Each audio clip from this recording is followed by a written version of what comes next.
I would just really encourage listeners to go make connections with farmers. Go visit a farm. Go visit a dairy farm, and then encourage farmers to open up. It's people worry as farmers. What if they don't like exactly the way I do, or if they have something not nice to say? I will tell you, with the years we've done it in the farm tours, it's been only positive. Everybody who comes out and sees it completely understands. It really opens people's eyes. It's so rewarding to see consumers come to the farm. So I would say, yeah, go visit a farm, learn where your food comes from. It'll make you happy.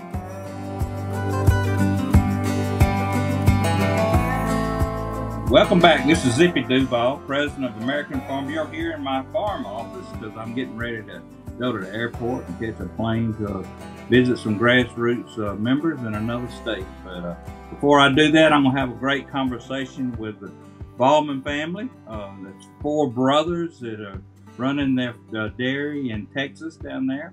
But all of you know that I travel the country and collect stories of farmers and ranchers, and gives me the opportunity to represent them from grassroots point of view when we advocate in Washington or in a state capital. But I'll tell you, it never is as good as it is when the farmers themselves tell their story. So that's what I use my podcast for, and it is just a joy to be able to share it with all the people around the country.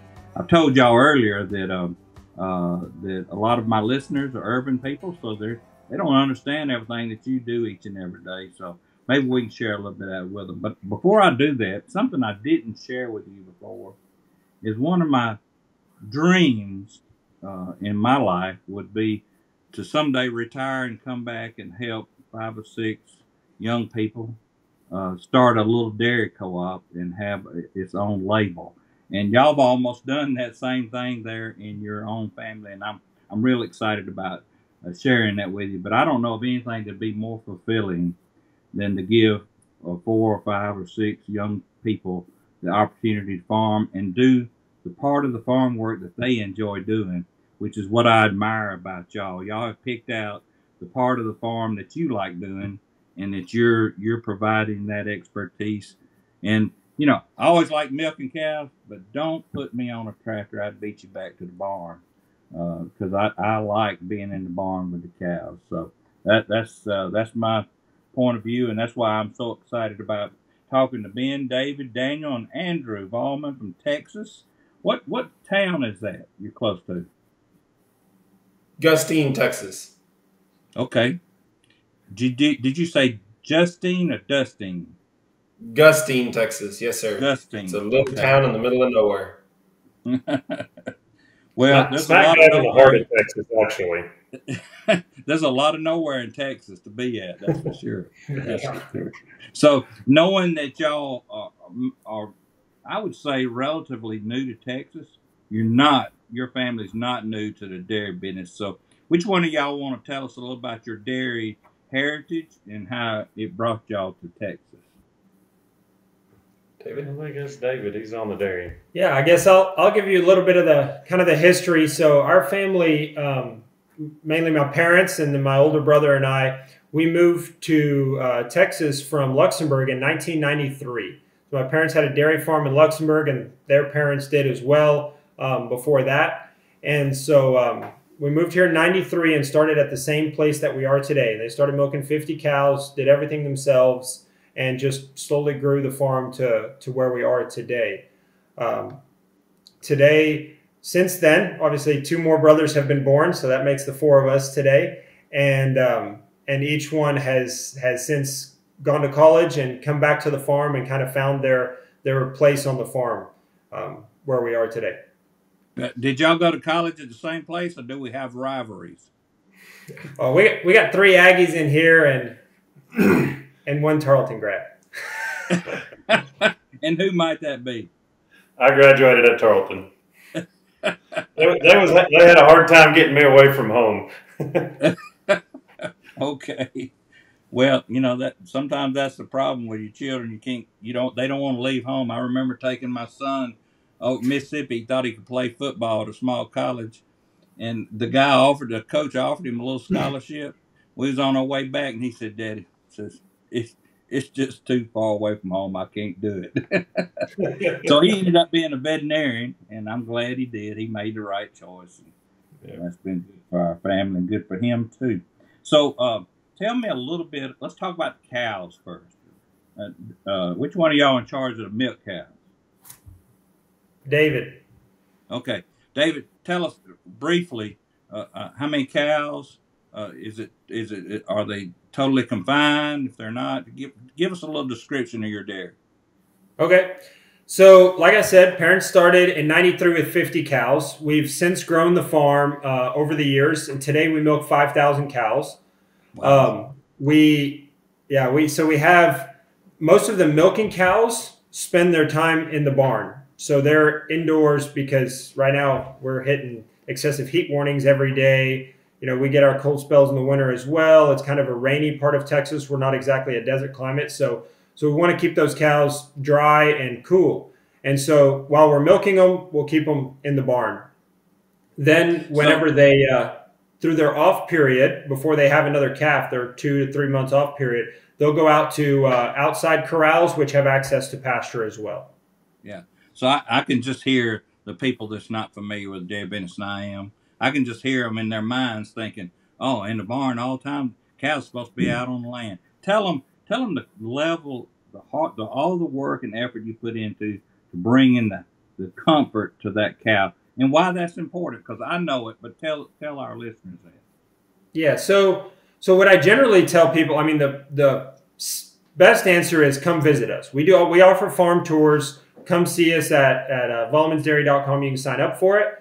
That's the best answer. Now, thinking through it a little bit more, you know, why would we spend all the money on these barns if it wasn't for the cow's benefit? If it wasn't going to help her, which in turn would help her produce more milk and help us. I mean, a cow starts getting heat stressed about 68 degrees Fahrenheit. Well, we haven't dropped below that in months. So she's always hot. If we have her out on pasture, she is not having a great day. So the same when we offer farm tours, you're hot, you're walking around, you walk into the barn, you're like, oh yeah, I see why these cows are in this barn. You know, we have sand beds for them to lay on. They can walk around the full length of the barn. It's a big barn. And they have water, they have food there all day that we bring them. So yes, I promise it's all about cow comfort that really makes it, that's the reason that we do that. Yeah. You know, I'm in the chicken business. I grow broilers. Been doing it 36 years. They're all in a barn. It's totally confined. Computers controlling the atmosphere. I can open up the doors and they're not going to come out. There may be a dozen out of the 20,000 that's going to come out. But they don't want to come out of that comfort. Feed, water, cool, windy, feels good. You know, they're not going to come out. And it is all about making that animal perform and keeping them comfortable, because we all know when we're not comfortable, we don't perform like we do when we're comfortable, and that's what it is. So let's move to the calves. Let's talk about the calves. Now, I got to admit, I'm sorry, raising calves was the worst job on the farm, and I did not like doing it. So that's why my children and my wife ended up doing it most of the time. But which one of y'all in charge of the calves, and tell us a little bit about how important it is to give comfort and care to that calf. Yeah, I'll take on that question. I'm Daniel, the youngest brother. And yeah, when it just comes to all around bringing the calves up from when they're born all the way up until when they start their milking career, we initially just want to start those calves off to the best possible start that they can get, which we want to make sure that they get, you know, every bit of nutrients in that first colostrum from that mom that she's producing. So we have that mom has that calf, and we make sure that immediately we get that calf to a safe, dry, clean environment, and then make sure that we harvest a good amount of colostrum from that mama, that same mama that had her baby, and then we give that colostrum to that baby calf to make sure that she's getting everything. Mothers tend to not be, or dairy cows in general, Holsteins and stuff, they tend to not be as maternal as other cows that you see out there, like beef cows in general. So sometimes there can be instances where that cow won't let that mama drink at all or anything like that. So we want to make sure that that cow's getting all the nutrients she needs, and she's in a safe, clean environment. So that's why we make sure we get her off to a really good start from that aspect and getting that colostrum in her. And then going on throughout the life from there, we just keep an very close eye on that calf and throughout the different stages. The initial about 22 months of when we're trying to raise her, put a lot of weight on that calf, that heifer, until she's gonna enter into her milking career. Yeah, you're exactly right. I've milked cows 30 years. It's something about a Holstein. She's more about making milk than she is being a mama. Sometimes they just don't really care. Yeah. And if we're not there to help that calf, if they're in a worse condition than they would be, they would just, it's so different from a beef cow. I mean, that beef cow, she'll fight you over that calf. A lot of them will, but those Holsteins, they just don't seem to have that same feeling about it. So, even though I didn't like that part, if you don't do that part right, the rest of her career on your farm is not good. So that's a real important job. And I know that a lot of our listeners that are not farmers and not been around there, they want to say, you take that baby away from that mama that early? Well, of course we do. We do it to try to make sure that calf's taken best care of and making sure that he has the best life he can have, because he might not otherwise. So I know that y'all do a little different. I mean, most 5,000 cow dairies don't sell direct to consumers. So let's talk about that side of your business a little bit, and how y'all got into that, and which one of y'all are in charge of that, and tell us about some of the challenges and also some of the rewards of doing it.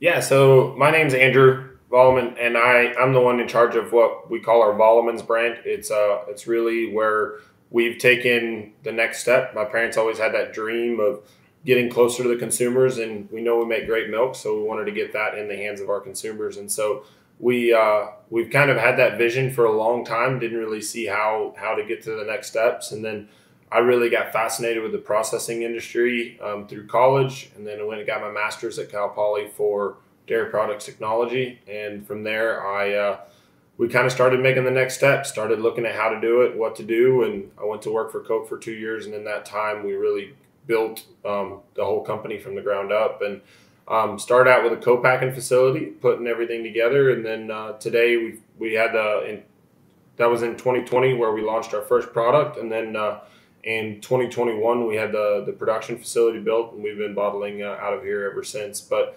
it grew quickly. I mean, consumers love that direct from the farmer kind of product. We can really show the traceability from growing our own feed all the way through to our own cows, and now bottling the milk ourselves. Plus, we have a really sustainable project with milk in glass bottles, and kind of going a little old school with it, and that has been extremely successful for us so far. So what is one thing, Andrew, that if you wished your consumer knew about the farm that they don't normally know until they have the opportunity to come and speak to you? What one thing would you tell them? I wish the consumer knew a little bit more where their products come from their grocery stores, and where they can see exactly where it comes from. We're really proud of the fact that our products come directly from our farm, from our consumers. But sometimes it's really hard to tell people that hey, this is our farm, it's our product. We're truly local from the ground up, and that's something that I wish people, it was a little easier to communicate to people with the labeling out there, to say, hey, look, this is our farm, it's our family, it's our brothers sitting around the table here making this happen, and making sure that our consumers get the best product possible. Not all farmers can do it, but most people in America today want to know where their food is grown, and they really like to know the people doing it. So y'all are providing that, and not everybody can do that, and not all people can afford to know that. So we have to, in American agriculture, we have to produce mass products, and then we have to produce smaller and direct to consumer. And in y'all's case, 5,000 cows is pretty massive, and you're delivering it straight to consumers, which is pretty awesome. So, Ben, we're not going to leave you out. You're the one that actually, a lot of people say you're the one that's out there turning the dirt. and you may not be turning dirt, but you're planting the crops and using, I know, all the sustainable practices that you need to keep your farm and natural resources sustainable on your farm. So tell us about growing feed. And for those of you who have never dared and you're listening, growing the feed is real important because it doesn't make any difference what David does with the cows. If he ain't got something good and nutritious to feed those cows, then he's still not going to deliver much of his product. He could deliver a product, but it wouldn't be much. So, Ben, tell us about the farming part of the dairy. Right. Well, right here where we're at in Central Texas, it's really dry and heat stress real bad right now. So irrigation plays a big part in our role and what we can do and grow. Right now, that's pretty tight. Trying to get it done. We're fortunate enough to be able to plant 2 crops of corn. Ideally, in a good year, we can do an irrigated crop of 1,000 acres on the first and again on the second. Years like this, it gets a little tougher and we have to cut back because of water shortages. But we're still fortunate enough to be able to do that, to grow 2 double crops of corn back to back. Kind of the way we're able to do that in the area we're in is, and so close to the dairy, is we have a lot of dairy cow manure that we can put back on our fields to replenish the nutrients in them that we take off of them with our double cropping corn every year. It makes a big difference. And then we also grow a bunch of grass, Bermuda grass, for the farm in a forage form that goes into silage. That helps us to be able to not feed as much alfalfa that has to come from far off. It's closer to home. It's a great product also for us. Once again, in a year like this, if we didn't have the irrigation, we wouldn't be able to do it. So to give people the idea, how many acres of land does it take to grow food for 5,000 plus cows? Because that's just what's milking. It takes a lot. Roughly on a good year, I can grow somewhere around 1,800 to 2,000 acres of corn and about 1,500 or so of Bermuda grass if everything goes right. And that's the majority of our forage we feed. We do still have to bring in some forages from the outside that we have to purchase in. But that's about what we have that makes it work for us. Yeah, I know a lot of people think that farmers are just out there getting rich. Well, that's probably the biggest false thing that people think because we don't. Now, one reason is we got to have land to farm. We got to have land to grow crop for our animals to eat, and a lot of us are land rich and cash poor all the time. I spent my whole life that way, and people just really don't understand that. So, David, let's take it to a different level for that non-farmer listener out there. How much does one of those 5,000 cows eat and drink a day? Can you tell us about what that is? How much one of those 5,000 cows, what about them? Eat or drink every day.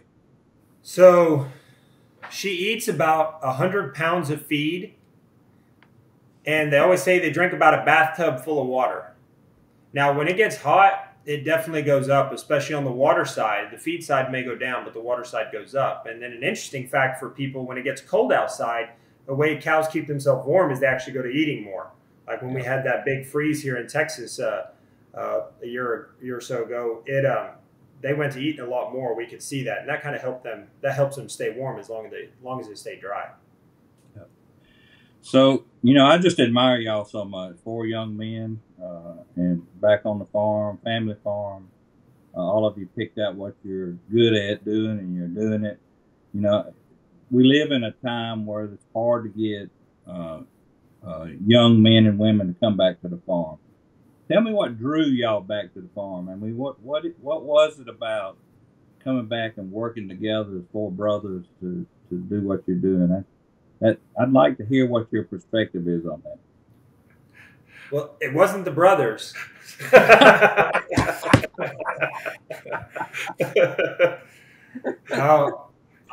I'll go first, and then I'll let them tell their stories. I know mine specifically. When I went off to college, I thought maybe I wanted to come back for a farm, but I wasn't really sure. I know, especially through high school, friends lived in town. They always got to hang out and do stuff, and I was always out on the farm and further away. And I thought, man, I want to live in town. I want to do something more like that.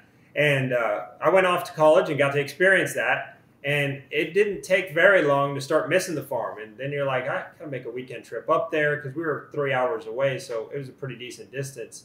And then by the time I graduated, I took a internship and did more office work and such. And then I really realized that I really love being outdoors, and I need to find me a job where I'm going to spend over 50% of my time outside, because that's what makes me happy.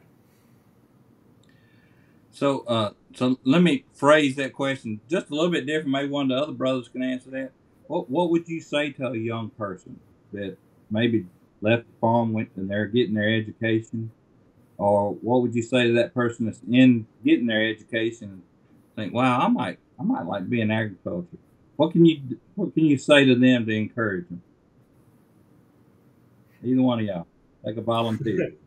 I'd probably tell them to try different things. I think one of the things that got me interested a lot in college and what I wanted to do, agriculture or not, I mean, in my case, it was ag, was actually going out and doing internships with farmers and farms and things like that. And I mean, you would be shocked at the number of farmers and ranchers and everything out there willing to give students internships. They may not actively advertise that they're looking for some, but you know, they're always willing to open that idea out because they understand that the next generation has to come.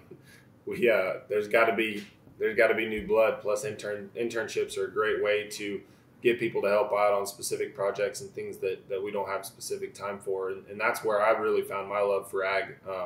You know, growing up, I was always out on the farm when I could be, and I liked working with my hands and building stuff. But going out and on the internships is where I really learned that I like the food processing industry, but I also like being out there on the farm and in that environment and working with friends and family, and wanted to kind of get back to where building a business with all our family and working together every day to try to make things happen.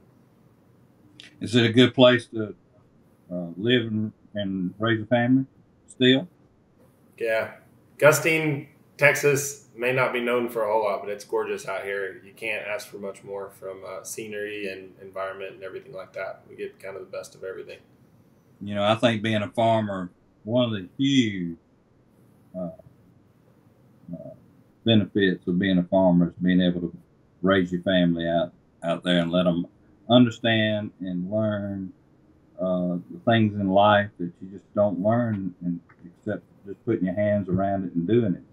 When there's 5,000 cows and I don't know how many calves, and depending on the guy that's growing the feed and making sure they're getting milked and then their product being sold, I mean, how much we do to just really love on animals and care for them and try to make them productive in their careers is a pretty special thing. A lot of people don't really ever have the opportunity to do that. So, Ben, what's your biggest challenge raising the crops for the farm?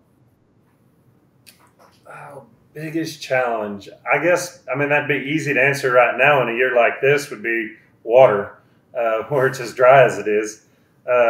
Another challenge, I mean, that kind of goes on over the broad spectrum year in and year out is a little bit of labor, trying to find the quality help that wants to do it and that has a passion for it. It's easy to find guys that just want to draw a paycheck, but to find somebody that has a passion for growing crops and scouting for them and keeping an eye out on things, it's hard to find people that really care for the job that they're doing in agriculture out, because it's not easy.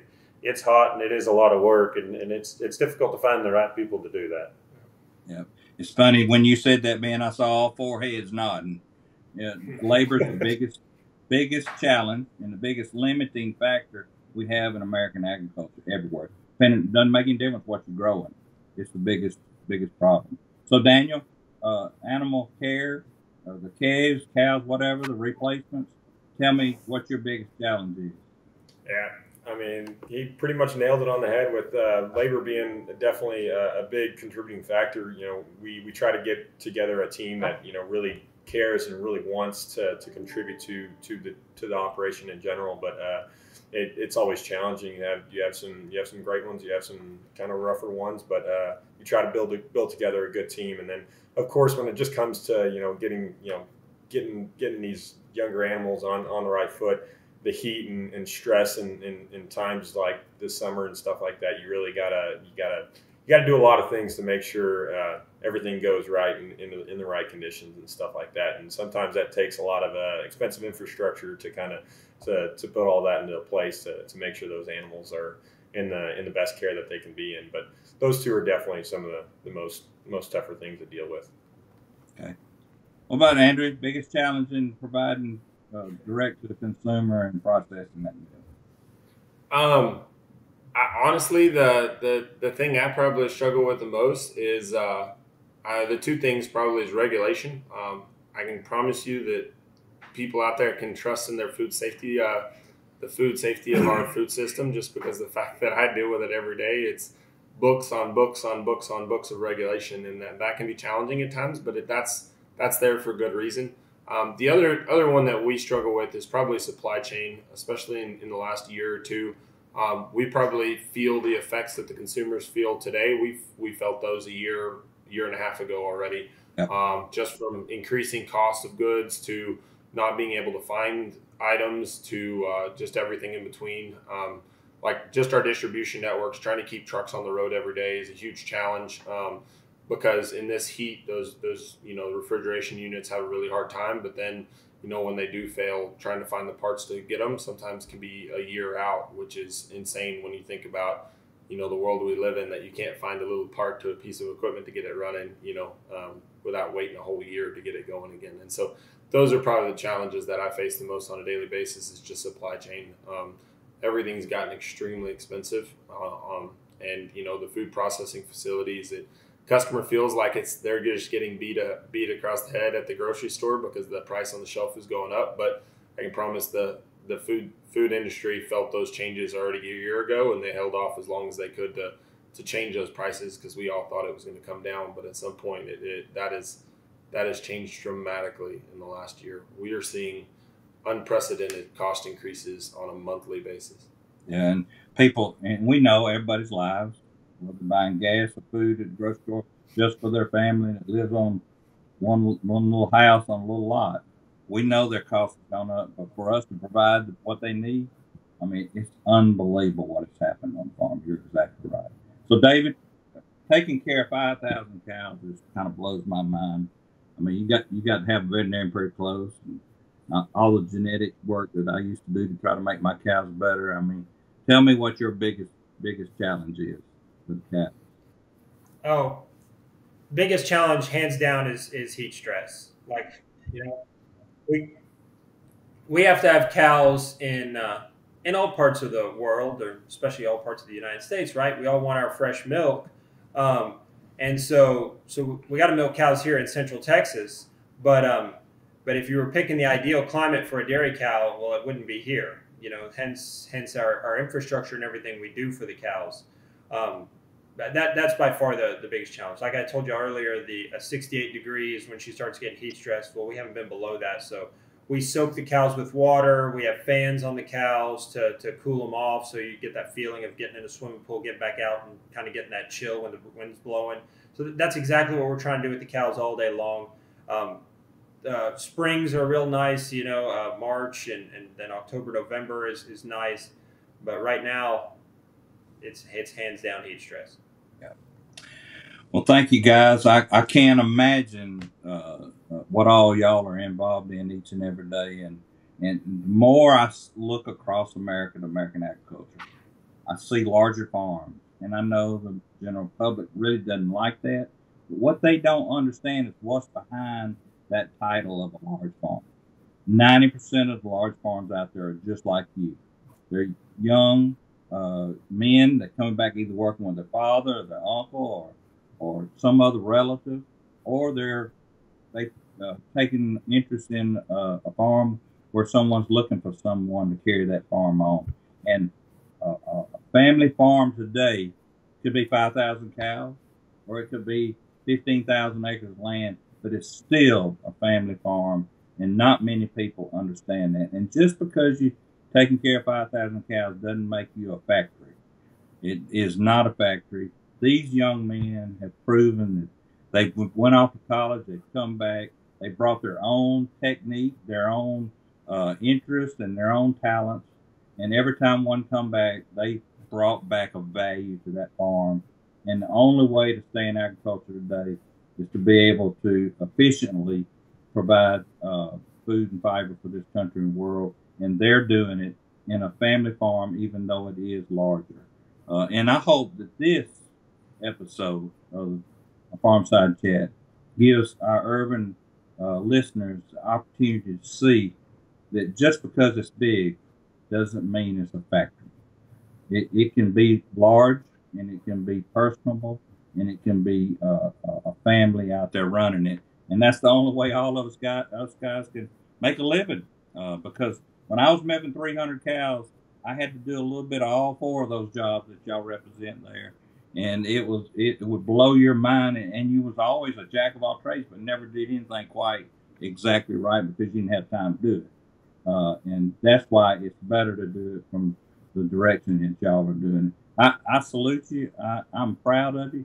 I hope when I get back to Texas, I get to come and visit you.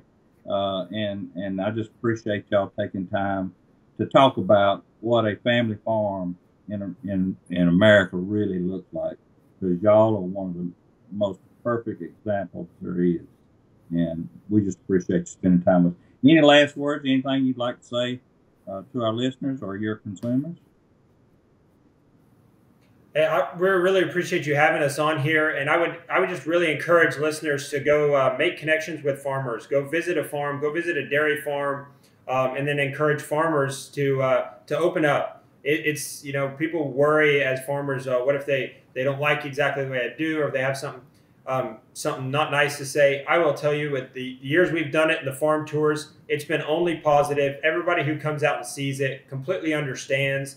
It really opens people's eyes. It's so rewarding to see consumers come to the farm. So I would say, yeah, go visit a farm, learn where your food comes from.